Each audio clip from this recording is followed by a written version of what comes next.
চিঠিটা পড়ছি আমি। মা, আমি মিছিলে যাচ্ছি, নিজেকে আর আটকিয়ে রাখতে পারলাম না। সরি আব্বুজান, তোমার কথা অমান্য করে বের হলাম।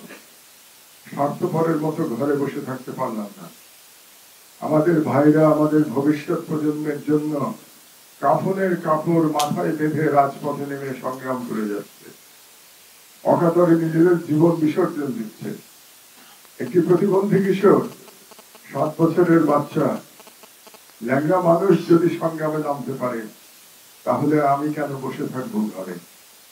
একদিন তো মরতেই হবে, তাই মৃত্যু ভয় করে স্বার্থপরের মতো ঘরে বসে না থেকে সংগ্রামে নেমে গুলি খেয়ে বীরের মতো মৃত্যু অধিক শ্রেষ্ঠ। যে অন্যের জন্য নিজের জীবন বিলিয়ে দেয়, সেই প্রকৃত মানুষ। আমি যদি বেঁচে না ফিরি, তবে কষ্ট না পেয়ে গর্বিত হয়ে জীবনের প্রতিটি ভুলের জন্য ক্ষমা চাই। এই চিঠিটা যে লিখেছিল তার নাম আনাস, একজন কিশোর ছিল। তবে কেন আনাস জীবন দিয়েছিল?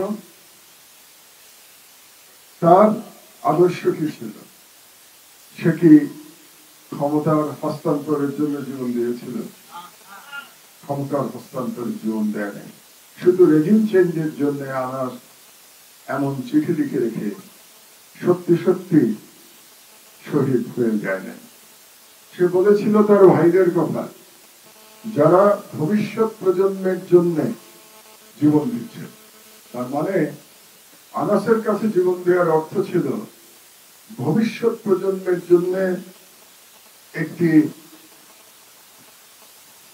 একটি আদর্শ রাষ্ট্র গঠন করে জীবন দিতে চেয়েছিল।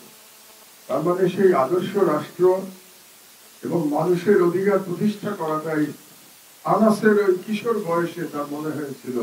এটার জন্যই বোধহয় জীবনের সর্বোচ্চ ত্যাগটা করা যেতে পারে। আমরা বোধহয় সেখান থেকে অনেক দূর সরে এসেছি মাত্র 14 মাসের মধ্যে।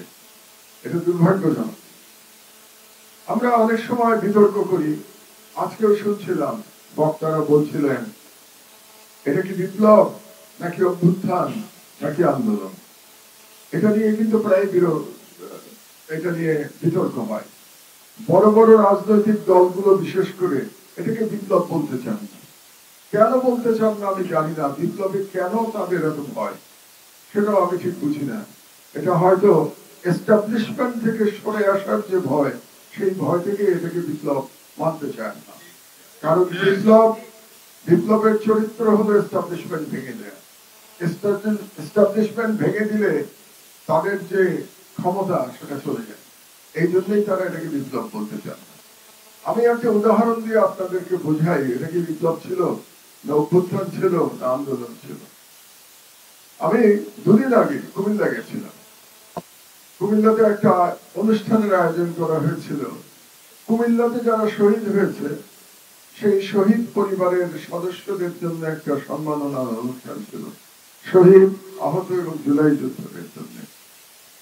আপনারা জানেন কতজন শহীদ পরিবার সেখানে এসেছিলেন? যারা শুধু কুমিল্লা 39 জন। আমি এই সংখ্যাটা এজন্য বলছি আপনাদের বোঝার জন্য যে কুমিল্লার মতো জায়গায় 39 জন শহীদ পরিবার শুধু এসেছিলেন এই সম্মাননা অনুষ্ঠানে। এবং কতজন শহীদ হয়েছেন তার পুরো সংখ্যাটা আমার জানা নাই। তার মানে সারা দেশে কি পরিমাণে বিস্তৃত হয়েছিল এই বিপ্লব। এমন সারা দেশব্যাপী বিপ্লব আমরা কি আর কখনো দেখতে পেয়েছি? শুধুমাত্র আমাদের স্বাধীনতা সংগ্রাম 1971 সাল ছাড়া এই গত 54 বছরের ইতিহাসে কোথায় শহীদ হয় না? আমরা আবু সাইদের কথা বলি, আবু সাইদ রংপুরে শহীদ হয়েছে। আমরা ওয়াসিমের কথা বলি, ওয়াসিম চট্টগ্রামে শহীদ হয়েছে। আমি 39 জনের কথা বললাম, তারা কুমিল্লায় শহীদ হয়েছে। আমরা মুগ্ধের কথা বলি, তারা উত্তরায় শহীদ হয়েছে। একটু আগে আমরা যাত্রাবাড়ির কথা বলছিলাম, উত্তরার কথা বলছিলাম। এটা যদি বিপ্লব না হবে তাহলে বিপ্লব আমরা কাকে বলবো? তো যারা এটাকে এখনো বিপ্লব স্বীকার করতে চান না, তাদেরকে মানে সঠিক পথে আনার রাস্তা বোধ হয় আমাদের জানা নাই। সব থেকে দুর্ভাগ্যের বিষয় কি জানেন, এই সরকারই তো বুঝলো না যে এটা বিপ্লব। সব থেকে অবাক হয়ে গেল আমার, এই সরকার বিতর্ক করে, এটা কিসের সরকার? তারা একটা কাগজের মধ্যে কি একটা 106 ধারার কাগজের মধ্যে তাদের লেজিটিমেসি খুঁজতে যায়। এই লেজিটিমেসি কি 106 ধারার ওই কাগজটার মধ্যে, নাকি এই লেজিটিমেসি এই বিপ্লবের শহীদদের রক্তদানের মধ্যে দিয়ে? এই লেজিটিমেসি আনাসের চিঠি আমার কাছে ওই 106 ধারার ওই কাগজের চেয়ে আনাসের এই চিঠি অনেক গুরুত্বপূর্ণ। আনাসের এই চিঠি এই সরকারকে লেজিটিমেসি দিয়েছে, কিন্তু এই সরকার এই চিঠিও ভুলে গেছে এবং তারা লেজিটিমেসির আসল জায়গাটা তারা ধরতে পারে না। এই জন্যই গত 14 মাসের আমাদের যে ব্যর্থতা, এই ব্যর্থতার মূল কারণ হচ্ছে এই বিপ্লবের চরিত্রটা ধরতে না পারে। এবং কারা পারেন নাই?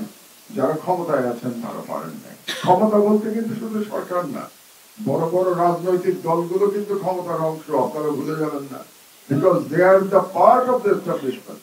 এস্টাবলিশমেন্ট মানে শুধু যমুনাতে প্রফেসর ইউনূস বসে থাকেন, উনি শুধু এস্টাবলিশমেন্ট না, এই বড় বড় রাজনৈতিক দলগুলোর যারা প্রধান ব্যক্তি তারাও এস্টাবলিশমেন্ট। তারা এই বিপ্লবকে কোনোদিন স্বীকার করতে চাইলেন না। এটা দুর্ভাগ্য, জাতির জন্য দুর্ভাগ্য। আমরা একটা স্লোগানের কথা বলছি আজকে প্রধানত, জনতা না ক্ষমতা। আর একটা স্লোগান আমরা বোধহয় ভুলে গেছি, আজকে বলি নাই, ভুলে যাই নাই, কিন্তু আজকে বলা হয় নাই। আমরা আর একটা বলেছিলাম তার সাথে, সেদিন দিল্লি না ঢাকা। আমরা ভুলে গেছি না? আজকে কিন্তু আমরা একবারও বলি নাই দিল্লি না ঢাকা। তার মানে এই বিপ্লব, আমি তো মনে করেছিলাম এই বিপ্লবের সাথে এই প্রশ্নগুলোর নিষ্পত্তি হয়ে গেছে। আমাদের আনাস, আমাদের আবু সাইদ, আমাদের মুগ্ধরা, আমাদের ওয়াসিমরা, তারা সিদ্ধান্ত দিয়ে গেছে যে ঢাকাই সব, দিল্লি আর আমাদের উপরে চোখ রাখাতে পারবে না। আমাদেরকে জানিয়ে গেছে ক্ষমতা জনগণের কাছে, ক্ষমতা কোনো রাজনৈতিক নেতার কাছে না, যে রাজনৈতিক নেতার কথায় দেশ পরিচালিত হবে।